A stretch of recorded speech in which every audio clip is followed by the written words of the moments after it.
계속해서 대구 경북 소식 전해드리겠습니다.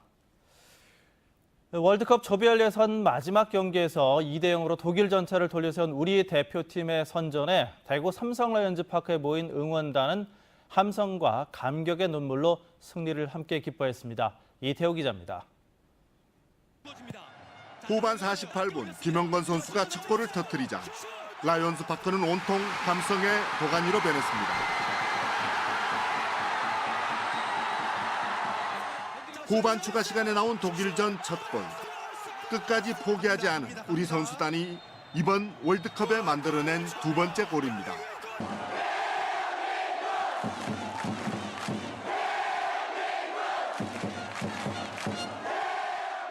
전후반 90분을 0대0으로 마친 상황.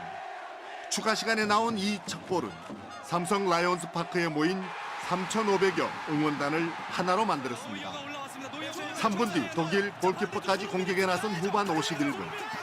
한국 최고의 공격수 손흥민이 독일 전차 군단의 골문을 두 번째 갈랐습니다.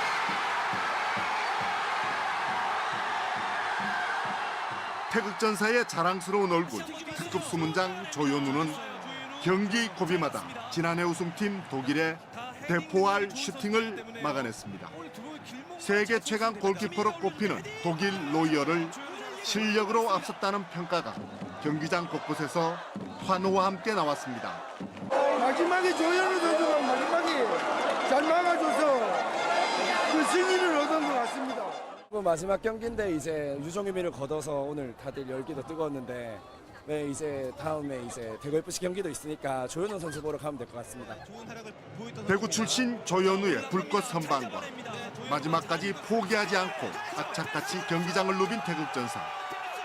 비록 1%의 기적은 없었고 독일과 함께 16강 진출을 이루지 못하고 동반 탈락했지만 세계 최강 독일 골대를 두 번 가른 한국 대표팀의 이번 선전은 월드컵 역사의 멋진 명승부로 두고두고 남을 전망입니다. MBC 뉴스 이태호입니다. 임대 아파트에 살면서 나중에 분양을 받아 내 집을 만들겠다는 꿈을 꾸는 사람들이 많습니다. 하지만 임대 사업자들이 아파트 단지를 통째로 사고 팔면서 이런 내 집 마련의 꿈이 깨질 수도 있어 서민들이 불안해하고 있습니다. 김은혜 기자입니다. 대구 달성군에 있는 이 민간 임대 아파트에 2015년 900여 가구가 입주했습니다. 5년 동안 빌려 살면 분양받을 수 있고 2년 반 이상 살면 일찍 분양받을 수 있는 조건이었습니다. 최근 아파트 단지가 다른 임대 사업자에 통째로 팔리면서 문제가 생겼습니다.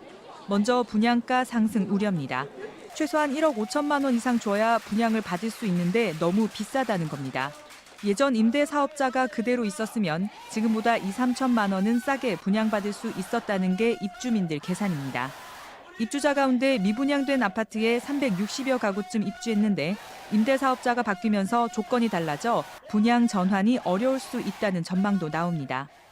지역이 형성되고 아파트 값이 오르다 보니까 분양가가 오르는 장난, 그리고 자기들이 늦게 왔는 선량한 입주민들 좀 쫓아내가 일반 분양하고 싶은 욕심, 이런 것 때문에 다른 회사로 매각한다고 봅니다. 새 임대 사업자 측은 분양 전환 시 우선 분양가는 관할 군청이 산정하게 된다며 현재 매매가와 상관이 없고 분양 전환 자격은 법에 따르겠지만 입주민과 협의를 진행할 계획이라고 밝혔습니다. 하지만 이미 세종시 등 다른 지역에서 임대 사업자가 바뀌면서 분양 전환 시점과 우선 분양 대상 선정을 놓고 잡음이 빚어졌기 때문에 입주민들이 마음을 놓지 못하고 있습니다. 모든 걸 포괄 승계돼서 이루어지기를 바라지만 그 회사가 과연 그럴까 의심밖에 안 간다, 이 말이죠. 분양 전환 임대 아파트의 경우 비슷한 갈등이 생길 가능성이 큽니다.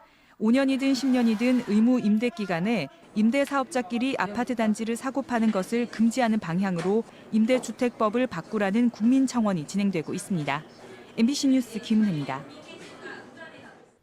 문화재청은 일반인이 이해하기 어려운 문화재 안내판을 쉽고 흥미로운 내용을 담은 안내판으로 정비하기로 했습니다.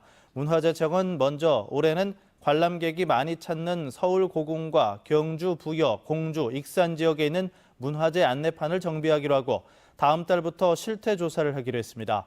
문화재청은 그동안 문안 작성이 전문가 중심이었다고 보고 이번에는 문화재 안내판 시민 자문단을 구성해 시민들도 참여할 수 있도록 할 계획입니다.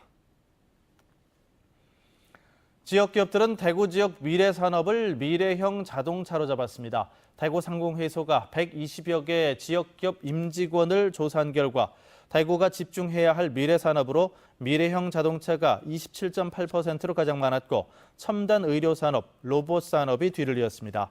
해당 산업을 미래 산업으로 택한 이유는 65.8%가 경제 효과와 높은 부가가치로 꼽았고 미래 산업 전환에 가장 필요한 것은 절반 정도가 선도기업 유치라고 응답했습니다. 현재 주력 산업 중심의 경제 구조는 80%가 5년에서 10년 사이까지 유지될 것이라고 답해 지역 경제 구조가 빠르게 바뀔 것이라고 보는 시각이 많았습니다. 정부의 탈원전 에너지 정책에 따라 사업 취소가 거론되고 있는 울진 신한울원전 3, 4호기에 매몰 비용이 6,400억 원에 이르는 것으로 나타났습니다. 한국당 곽대훈 의원은 한수원 자료에 따르면 신한울 3, 4호기에 이미 1,777억 원이 투입됐고 원전 핵심 기기 제작비와 대안사업비 등으로 4,630억 원이 투입됐다고 밝혔습니다. 또 사업이 백지화된 영덕 천지 1, 2호기도 공사비와 용지 매입에 904억 원이 투입됐는데 다시 매각할 경우 손실이 예상되고 소송 발생 시 배상금도 발생할 수 있다고 밝혔습니다. 한수원은 자발적인 사업 종결의 경우 투입된 비용에 대한 회사 귀책 사유가 발생한다며 산자부에 손실금 보전을 요청할 계획입니다. MBC 뉴스를 마칩니다. 고맙습니다.